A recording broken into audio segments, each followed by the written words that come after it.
local history, local culture, local events, your community. This is the Joe Kelly Show.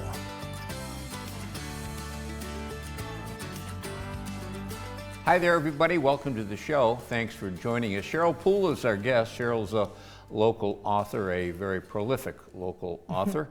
She also speaks around the area at various venues, and she teaches up at Mohawk Valley Independent Learning and Retirement. Not that. Mohawk Close. Valley Institute for Learning and Retirement. Yep. Right. And in fact, you're teaching some courses up there. We'll talk about that. But before we do that, we'll say welcome. Good to see you. Thank you. Same here. I can never get that MVILR thing correct, but Right. whatever. You know, we ought to mention her name when we're talking about MVILR, is Nancy Dubner. Right. She's the one that got that started, right? Yeah, she started that, it's about 27, 28 years ago now. I think it was around 1997 that it was started, and we were down at SUNY in Marcy. Yeah. And I like to say it was in the Stone Age days because we didn't have the computers to use, we didn't have projectors where we could do PowerPoints or anything like that. Now we've got all kinds of modern equipment and stuff, but during COVID we had to move from SUNY up to MVCC in Rome, and that's where we're based now. I've had a couple of people tell me they like it better there. I like it. They say it's a lot further, but it really isn't, you know, because you can go up, 47 or whatever that, 46, 49, whatever that, I'm bad with route numbers. Yeah. But it used to take me maybe 15 minutes from my house in New York Mills to get up to SUNY. It's about 20, 25 from my house to Rome, so it's not that big of a deal. Yeah. Yeah. And for people that don't know what that's all about, it's really an opportunity for retired people to learn, and no grades or nothing like that. No grades, no tests, no theses, no papers. Yeah. In fact, Dennis Dewey, who does the documentary films, just came out with a new one this month called Always More to Learn about MVILR. And they interviewed me and several of the other people that were involved for a while in the organization. But it's for retirees who just want to take courses and learn more about various things. Yeah. Dennis Dewey, very active down at the United County History Center. He Yeah. puts on programs down there and has done documentaries down there. He's very good at what he does. You're doing one now, and then you'll be starting another one. You're doing a 4-week one. Yeah, today at 12:30, I'm starting a 4-week one on the D-Day, the Normandy invasion during World War II, because this June 6th is the 80th anniversary of that. And then on Thursday at the same time, I'm starting an 8-week course called Vanished, Where Did They Go? And it's about famous people who have disappeared, like Amelia Earhart, Jimmy Hoffa, Flight 19, the 9th Roman Legion, that kind of thing. I bet you that gets a big crowd. Actually, I was notified that I couldn't do it in a classroom because I had too many people sign up, so they're putting me in the auditorium, which will be a new experience because I haven't been in the auditorium before. Just Amelia Earhart, I mean, that's a big one. That's a big one. Yeah. Just recently, a month or two ago, they had yet another group of people say they found her airplane. And I went online and did some research and saw the photos that supposedly they took of her airplane, and I don't think so. Yeah, I don't think they'll ever find it. I saw those photos as well. I don't know. You know, I guess if you want to think it's an airplane, it is an airplane. If not, it's not. But it's one of those mysteries that are just going to go on and on, I guess. So, and the one on D-Day, that's the 4-week one. That's 4 weeks, yeah. And what do you get into on D-Day? Well, I start off with the planning for it, you know, how it came about, which includes what they called Operation Jubilee, which was a commando raid at Dieppe on the coast of Belgium, France area. People say it was a rehearsal for D-Day, but it really wasn't. It was just an intelligence gathering thing. The idea was they were going to go into this town on the coast and gather as much intelligence as they could and then leave and go back to England. But what makes it interesting is it was the first time American ground troops had been in combat in Europe, because up to this time, and this would be August 1942, the only combat troops we had in Europe at that time was the 8th Air Force flying out of England. You've written some books about the Right. 8th Air Force. And they started flying out of England in July, so they'd been there about a month. But there were 50 American Rangers attached to these British commandos and Canadian infantry. I think there was about 6,000 of them. But there were 50 American Rangers who had been training in Scotland with the commandos, who almost as soon as the raid was going to happen said, oh, by the way, why don't you guys join up and you can get some kind of combat experience here. So 50 of them went over to Dieppe. The raid was basically a failure, but they did get some combat experience. They did get some intelligence that they could use later on to plan further invasions of the continent. But as a whole, it really didn't accomplish much.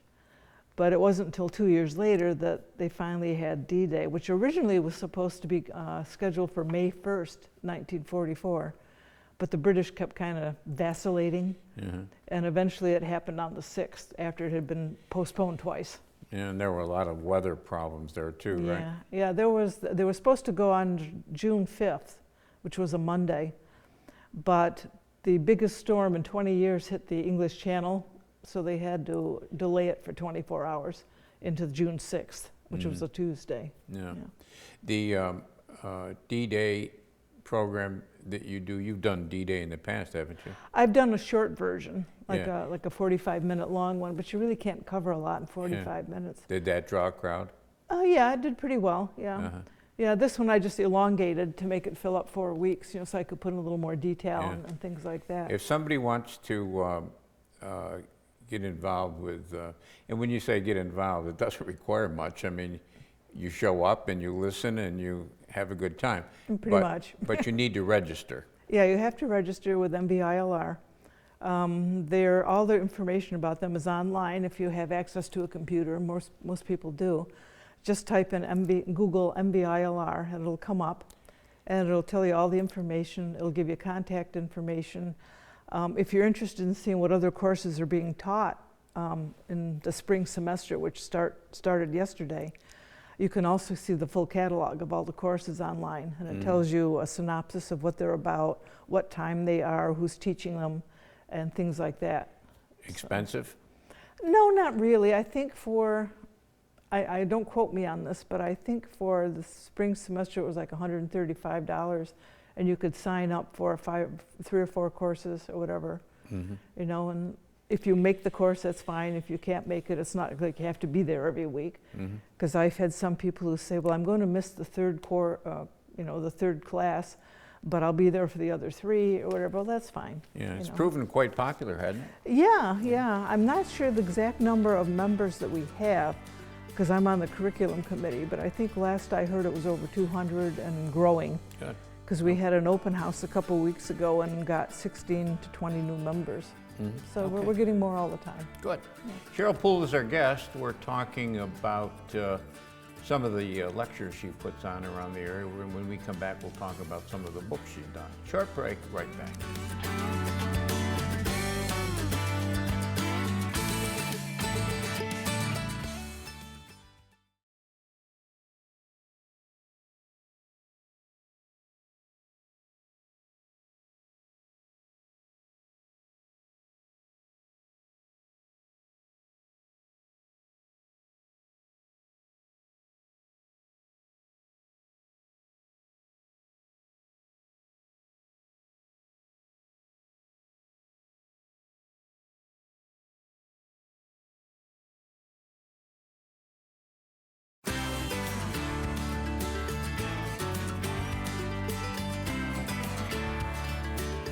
And welcome back, everybody. Thanks for sticking with us. Cheryl Pula is our guest. She is the author of many books, and she is constantly doing research on one thing or another.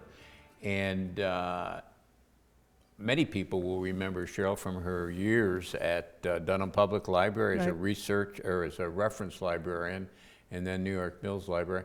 Did your years over at Dunham as a reference librarian, is that what got you into all this, all the writing and all the lecturing? Yeah, kind of that, and MVILR. Because when I do the classes, I like to give them handouts with information on that I couldn't cover in the hour that they give you to do the class each week. But yeah, because I had a lot of people that would come in to the library, you know, I'm writing an article, I'm writing a book or whatever on whatever the subject might be, can you find these answers for me or whatever. And you learn a lot doing that kind of stuff. Yeah. But I got to thinking, you know, why not? Why not give it a shot and see what happens? And I had been doing a lot of interviews or interviewing gentlemen who had flown with the 8th Air Force during World War II. And my brother said, well, this would be a good way to put all that information to use if you're actually serious about this. So what I did was I took all the stuff that they had given me, like personal experiences and things, and I wrote one novel about it, because I figured it's easier to write the novel than the factual stuff, because you can use the basis for what they told you, just change the names and get their permission to use them, and they all said, sure, no problem.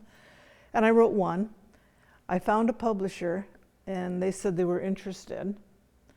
And we ended up doing not just one, but 8 novels. I had that much information from these men that I could do that. And they seem to be doing pretty well, because I think the last one came out about 7 or 8 years ago. And I'm still getting royalties from Amazon from Nice. sales and stuff. Good for you. Yeah, so after that, it kind of blossomed out to other things too. And when you talk about using the stuff that you've got, research for your classes, you've used that to turn into books, other books, right? Like the Grant book? Yeah, I did one on Grant. I did one on Custer's Last Stand, the Little Bighorn. I did another one called Against the Odds, which had 8 different historical incidents in it that didn't turn out the way that people thought they would, where the underdog won. Well, like the Miracle on the Hudson. Nobody had ever landed a passenger plane in the water before. The 1980 U.S. hockey team, they weren't even supposed to get a medal, and they won the gold medal. The Battle of Rorke's Drift in South Africa, where 90 British soldiers fought off 4,000 Zulus, you know, and things like that. Was that the movie Zulu? Yes. Was based on that, Yeah. Rorke's Drift? Yeah, that was based on a magazine article that was written about that battle. Yeah. Because there were 2 battles that were there. There was one called Isandlwana, where 1,500 British troops were massacred by the Zulus, who then left there and went to Rorke's Drift, which was manned by just about 100 British troops, some of which were in the hospital. And they managed to hold out for 2 days, and then the Zulus just left. Michael Caine, I think, was a Yep. star in that, wasn't he? Michael Caine was in it. In fact, it was his first big Yeah. role in a movie, yeah. Who was the other one? Baker, I can't remember. Stanley Baker. Stanley Baker. So you used, to get back to President Grant for a second, you gave a talk, or more than one, or a It was a talk. 4-week course on Yeah. Grant as a general and as a president. And then you used that for the book, Yep. the research that you did? Yeah, I put the handouts that I gave my class all together. We got some pictures, we put the pictures in, and we got it published through KDP, which is Kindle Direct Publishing, which is a subsidiary of Amazon.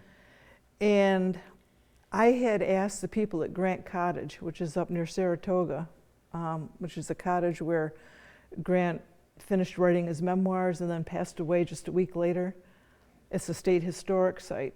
And I had asked them when I was doing the class if they had some bookmarks or something that I could buy from them that I could give out as like mementos. Yeah.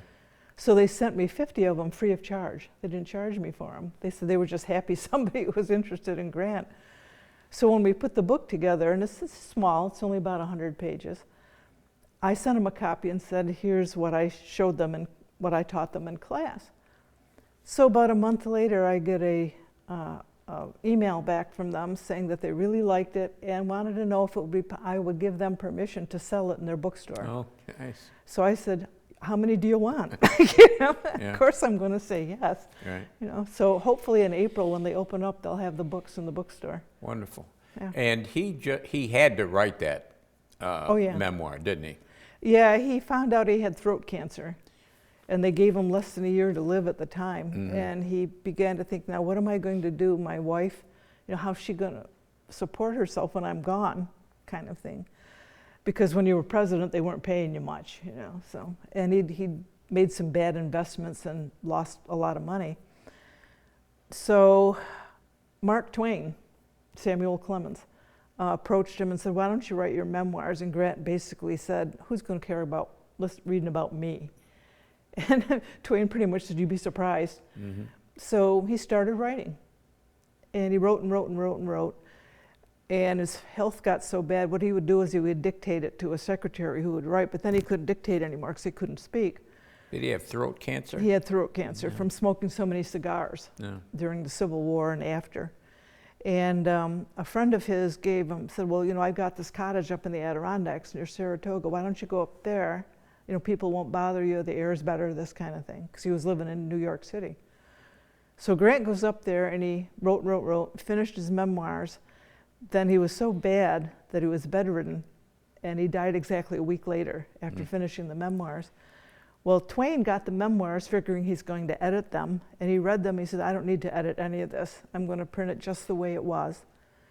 And they printed it in 2 volumes, and they sold it for $10, which was a lot of money back then. And they did, believe it or not, most of the book sales were in the South rather than in the North, though people in the North bought it. It became an international bestseller. And supposedly when Queen Victoria read it, she cried, you know.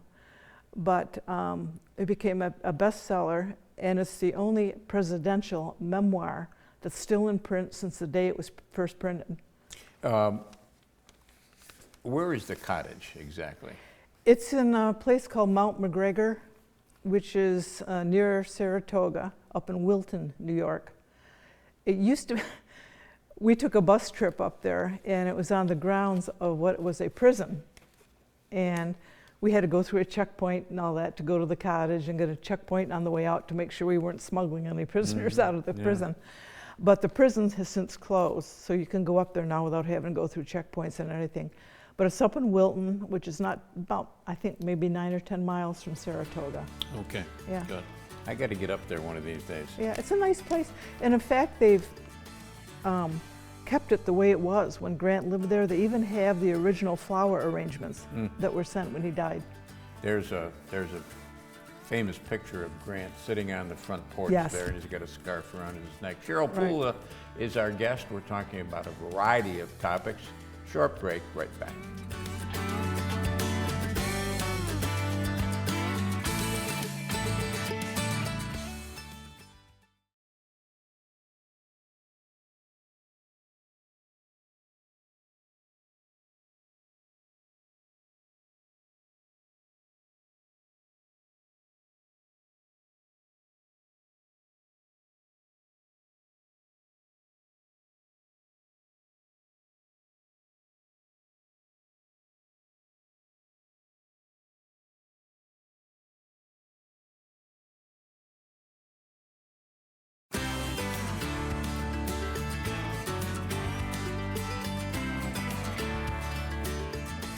Welcome back, everybody. Thanks for sticking with us. Cheryl Pula is our guest. Cheryl has written a variety of books, and she talks around the area. She teaches and does a lot of things. As they're talking about teaching and a variety of things, the Bridgeport Writers Group. What is that? It's a small group of amateur writers. I say amateur because none of us, even though some of us have been published, we're not making tons of money like, you know, John Grisham or somebody. But we get together once a month at the Sullivan Free Library Bridgeport branch in Bridgeport. If you know where the Point Place Casino is in Bridgeport, well, it's pretty much just across the street on North Street. And we get together once a month, and we'll have a topic that we write, you know, a few paragraphs on or a couple pages. You know, it's nothing big. And We're not critical, you know. Okay, I was going to ask you if you critiqued each other's We work. do, but not a lot. I mean, maybe you could use this word here instead of that one or something like that. But we don't tear it apart. And this is what, 2024? About 7 or 8 years ago, we did publish a book called The Right Stuff, WRITE, and had our things printed in it. And it does okay. We do some sales, yeah. But it's strictly amateur. Yeah. Yeah. Open to anybody? Open to anyone who wants to come. Yeah. Yep. Can they make contact through you? They can make contact through me, or they can make contact through Della DeTore, who's the librarian at the library. And again, if you go online, you can get their phone number.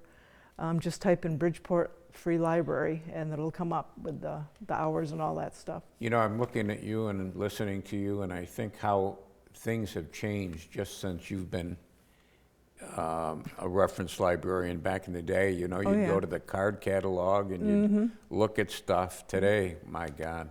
I remember my first job. I got it in 1976 because I graduated from graduate school in 75 with a master's in library and information science, and my concentrate was reference and research. Was that at Michigan? University of Michigan, go blue. Yeah. And I got a job at the Mid-York Library System. And one of the things I had to do as the reference person was work online. And computers were just coming in at the time. Most of them were in businesses rather than in homes. So I remember one day Mike O'Connor, who was the technical services guy, says, come over to my department, I'll teach you how to use the computer. And they taught us that at Michigan, how to use them. So I went over and I turned the thing on and I started doing some stuff, and he kind of looked at me and said, "You know how to do that?" I said, "Do what?" He said, "Turn it on." I said, "Well, yeah." They taught us how to do that. But you're right, most of the libraries at the time, they were just starting to convert from the old card catalogs to the computers. And that was one of my jobs, was to go out to the 43 member libraries as they were converting over and show them how to do it, how to use the machines, how to input data and that kind of thing. So the Dewey Decimal System, which I grew up with, that's not in use anymore?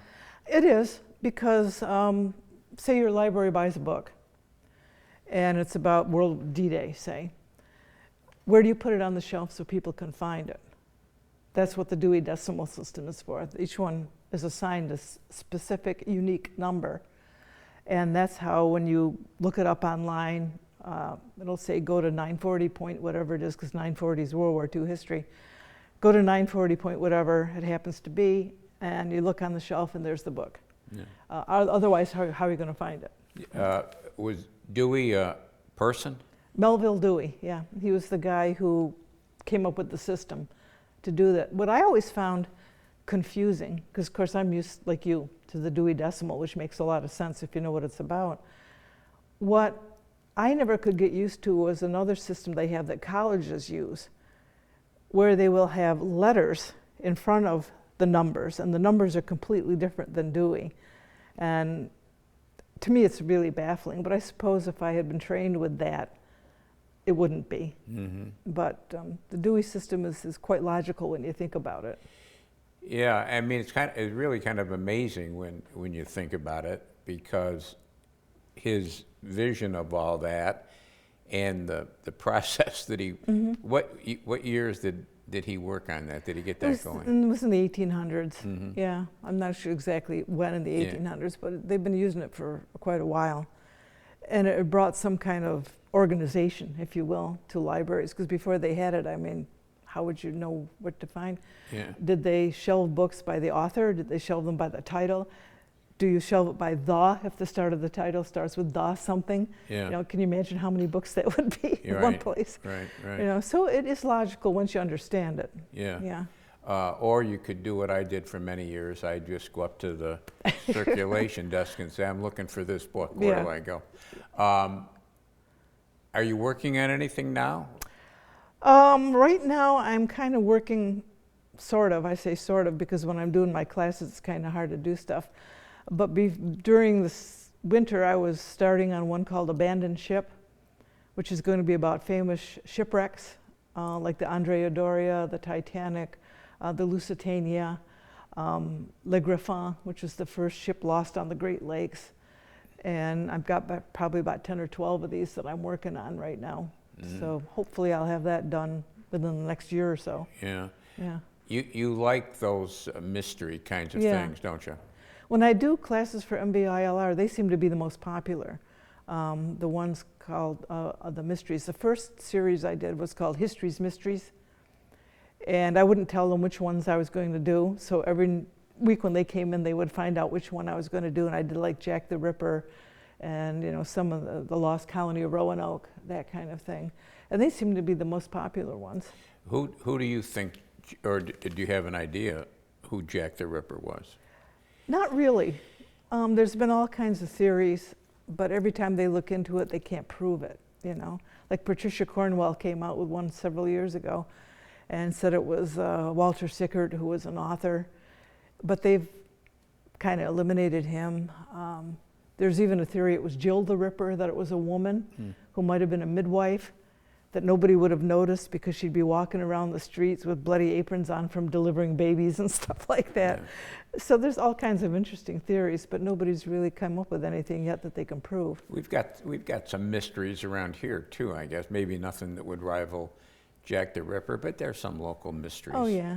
Well, in fact, Jim Greiner, the Herkimer County historian, just did a program for our history club last week about the Hoyt Willis murder mystery. Yeah. Over in Herkimer County, and the girls who used to be in charge over there had written a book on historical mysteries in Herkimer County. And we've got some of our own, yeah. Whenever I talk to you, I think I got to get going. I'm not doing enough in life. No, yeah. No. It's always a pleasure to have you in. Well, thank you, anytime. That's going to do it for us this week. We'll be back next week. We'll do it all again. Don't forget cnyhomepage.com. There's lots of good stuff there. Until next time, take care of yourself, everybody.